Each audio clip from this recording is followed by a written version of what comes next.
डालते हैं सेटिंग को प्रैक्टिस करते करते।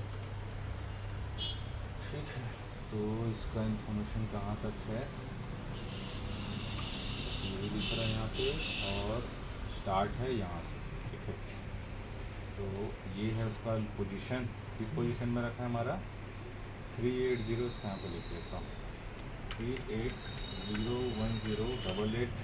ठीक ठीक, यहाँ पे आ जाएंगे उसी पोजीशन में। गो टू कहाँ पे है 3801088 शुरुआत से ना। ये देखो यहाँ पे देख रहे हैं कि यहाँ पे तो मॉडल सीरियल नंबर लिखा है, लेकिन यहाँ पे क्या लिखा है, पूरा खाली है। क्या लिखा है इसमें, service tag E from data area, क्या लिखा है ई फ्रॉम डाटा। बेसिकली यहाँ पे सर्विस टैग वगैरह का डेटा एरिया है, जो कि यहाँ पूरा ब्लैंक पड़ा हुआ है।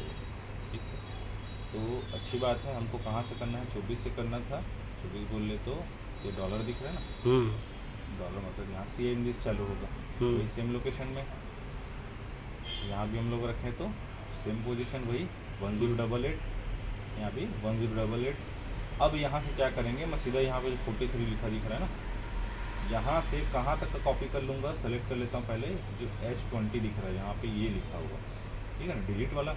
उसका पूरा नीचे 00 है, और ऊपर भी देखोगे तो पूरा FF लिखा हुआ है ना। तो हमारे किसी काम का नहीं है वो सब चीज़ों का। तो यहाँ से कितना सेलेक्ट किए टोटल, तो 581। ये कर लेता हूँ उसको कॉपी। यहाँ भी सेम वही करें, कितना 581।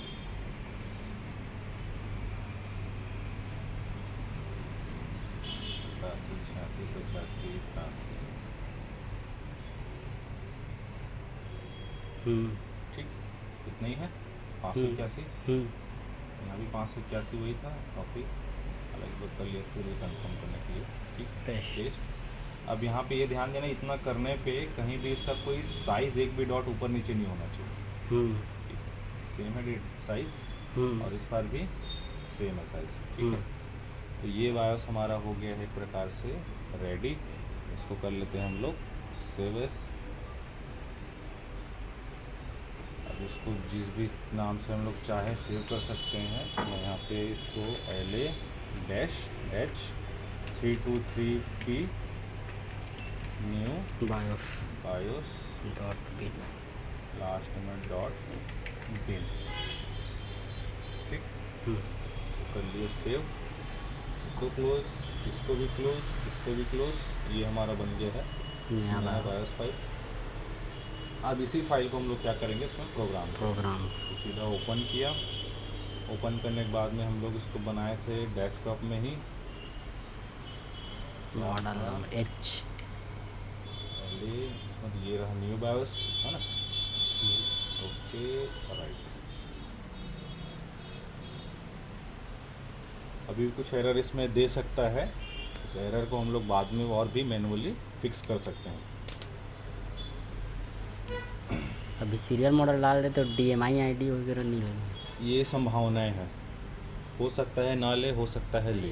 ठीक, रीज़न ये जिस मैन्युफैक्चरिंग मोड चुकी से क्या होता है, जब ये हम लोग कॉन्फ़िगर देख रहे थे ना, वहाँ पे क्या होता है कि वो MFS का डेटा पूरा क्लीन रहता है। हम लोग MFS के उस डेटा उस पार्ट में ही, अब लगभग 1.2 MB के आसपास का साइज़ रहता है उसका। उसमें MFS में ही एक पर्टिकुलर पोर्शन होता है जहाँ पे उसका सीरियल मॉडल नंबर रहता है। तो हम उसको तो डाल दिए हैं, लेकिन और भी काफ़ी सारे इन्फॉर्मेशन है जो उसमें सभी मिसिंग है, वो जिसको मे भी पॉसिबल है कि हमको मैनुअली डालना पड़े। इसको करने के और भी तरीके हैं, जैसे कि अगर इसको मैं UEFI टूल के थ्रू DMI पोर्शन को अगर सेलेक्ट करके पुराना में से नए में डालता ना, तो पूरा का पूरा MFS का पार्ट ही पूरा इसमें शिफ्ट हो जाता है। लेकिन उसको इसलिए नहीं किया क्योंकि उसका MFS का पार्ट ही पहले से क्या था, एरर दे रहा था कि वो कहाँ पे कुछ गड़बड़ है करके। इसीलिए बोला कि कुछ ज़्यादा कुछ इसमें नहीं करेंगे। ठीक है, बाकी सारे इन्फॉर्मेशन हमको पुराने वाले इसमें से मिल ही जाएगा। अगर एक देखो एक दिखाएगा तो मैन्युफैक्चरिंग मोड अनलॉक करके मैसेज आएगा, पहला चीज़। ठीक है, तो उस चीज़ को हम लोग फिक्स कर सकते हैं। सीरियल मॉडल नंबर हालांकि मैं उसमें ट्रांसफ़र तो कर दिया हूँ, बट फिर भी अगर वो सेव नहीं हुआ होगा बाई चांस, ठीक है, तो क्या करेगा हम लोग उसको मैनुअली, तो हमारे पास मैनुअली बायोस यूटिलिटी टूल है उसका सीरियल नंबर डालने का, BID क्या बोलते हैं। ठीक है, तो उसके थ्रू भी डाल लेंगे, कोई दिक्कत नहीं है। तो गया प्रोग्राम। और ये रहा इसका बायोस IC फर्स्ट पिन। तो इसमें थोड़ा सा पेस्ट यूज़ कर लेता हूँ।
ठीक, तो प्रोग्राम हो गया। दिखा एक बार इसका डिस्प्ले भी लगा लेते हैं, कुछ एरर वगैरह आएगा तो मुझे भी उनको दिखेगा। और हमारा काम हुआ कि नहीं हुआ ये भी देख लेते हैं।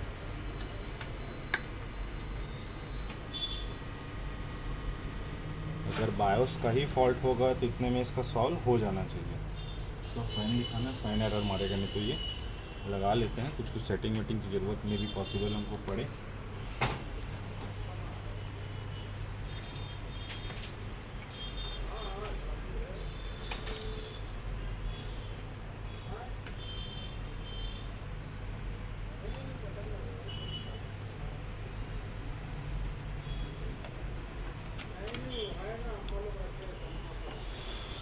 ठीक,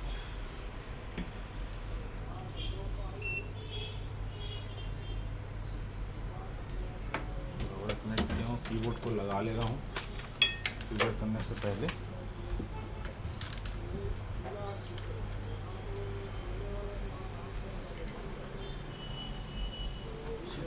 अब एक बार करते हैं इसको ट्रिगर। तो चालू तो हो गया। एम्पियर वगैरह वहाँ पे क्या चेंजेस देखने को मिल रहा है हमको। इतना पहले भी जा रहा था समथिंग, है ना।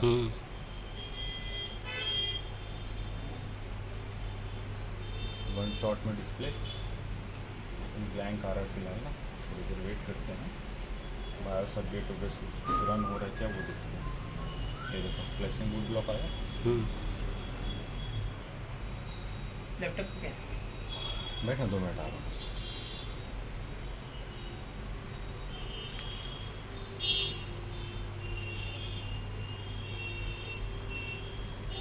ये सेव करेगा सब चीज़ों को। और अगर सब चीज़ मैचिंग रहा, सही रहा तो कंटिन्यू हो जाएगा, नहीं तो फिर वही दोबारा फिर से करक मारेगा वो।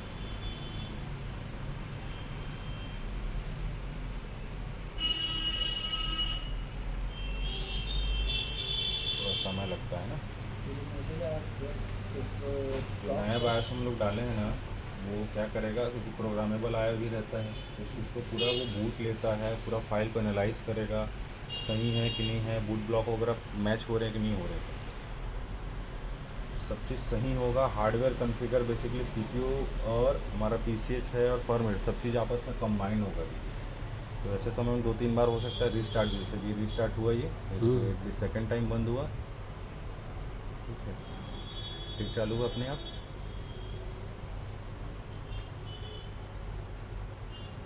फिर बंद हुआ ये, फिर से चालू हुआ। ये स्टेट ऐसा है जहाँ पे कॉन्फ़िगर देखो बोला मैन्युफैक्चरिंग मोड अनलॉक आ गया। यहाँ तक ठीक है, कोई दिक्कत नहीं है, आगे हमारा बढ़ना चाहिए।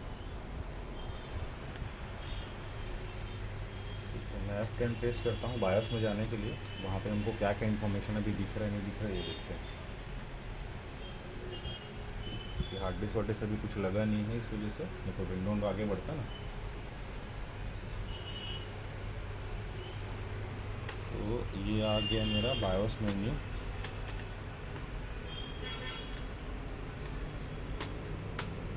पेंटियम CPU दिख रहा है। और एक चीज़ ध्यान देना, जो हम लोग मॉडल सीरियल नंबर डालें वो सब यहाँ पे आ चुका है, बट ठीक है, हमारा सीरियल मॉडल सब तो मैच कर गया है, सब ले लिया, कोई भी जगह खाली नहीं है।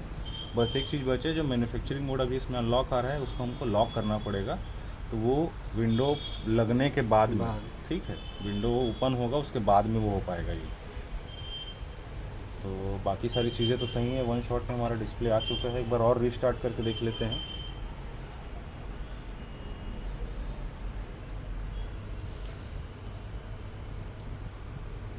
इसमें एक चीज़ बस हमें नहीं करना पड़ा, FITC टूल का यूज़, ठीक है, बायोस को कॉन्फ़िगर कराने के लिए, क्योंकि ऑलरेडी इसमें बायोस कॉन्फ़िगर किया था कंपनी वाला, ठीक है।